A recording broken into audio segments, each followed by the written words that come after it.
B, C, D, E, F, G.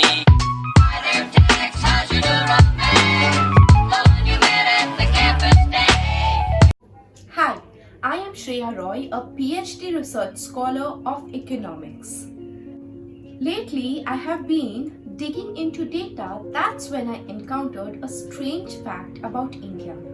In 2011 and beyond, graduates and educated scholars also fell below the poverty line. That is, education did not guarantee income opportunities. Well, before we get into the details, if you're new here and you like knowledge-oriented videos, please subscribe to our channel to feed your curious mind.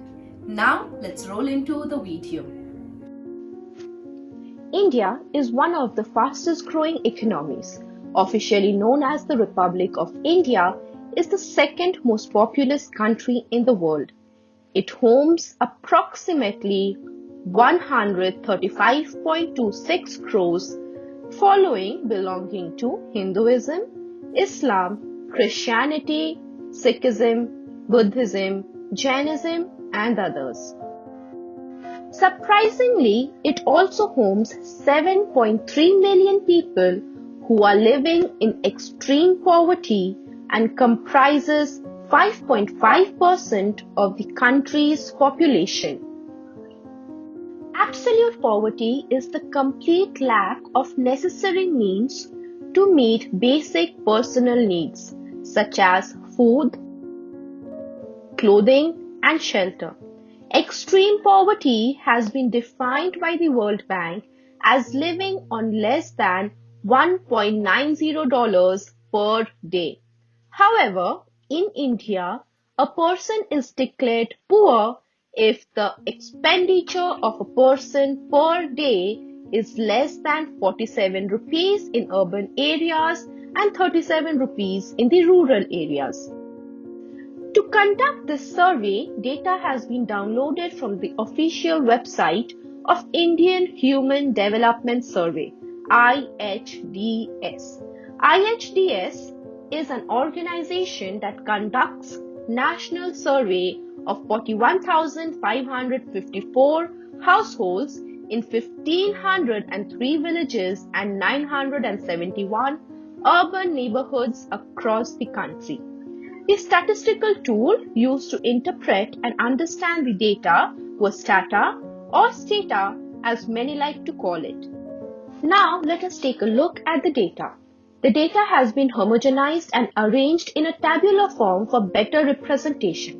As per the descriptive statistics of the poor population, 2004 to 2005, we had 0% of people who were educated had bachelor's, master's or higher educational degrees and fell below the poverty line. As the literature suggests, education and poverty are negatively correlated.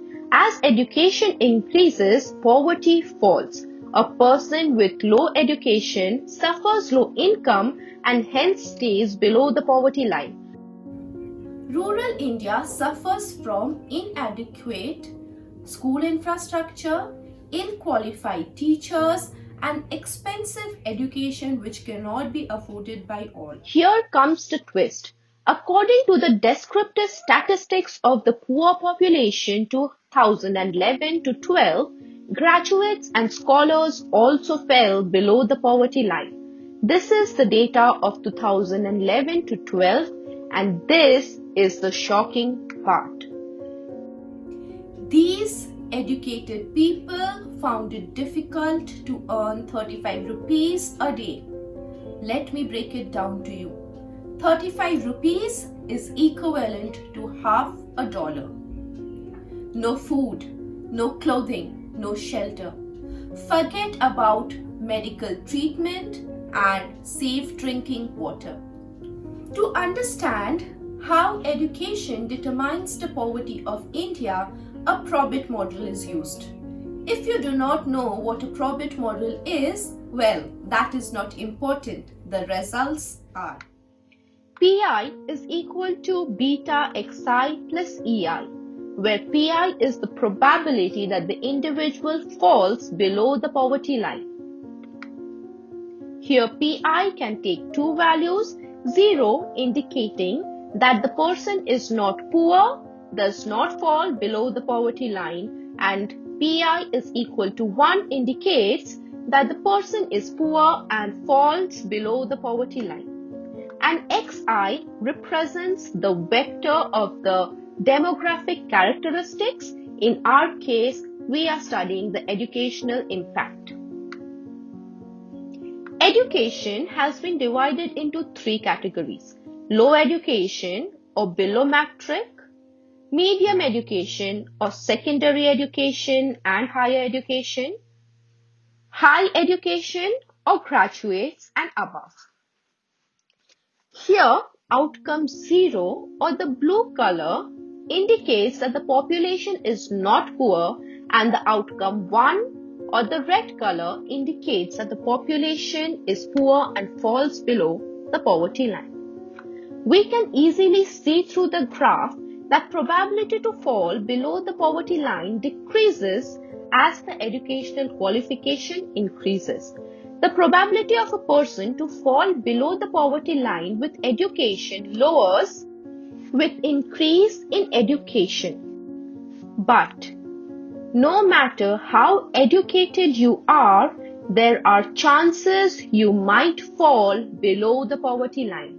Education does not guarantee income opportunities.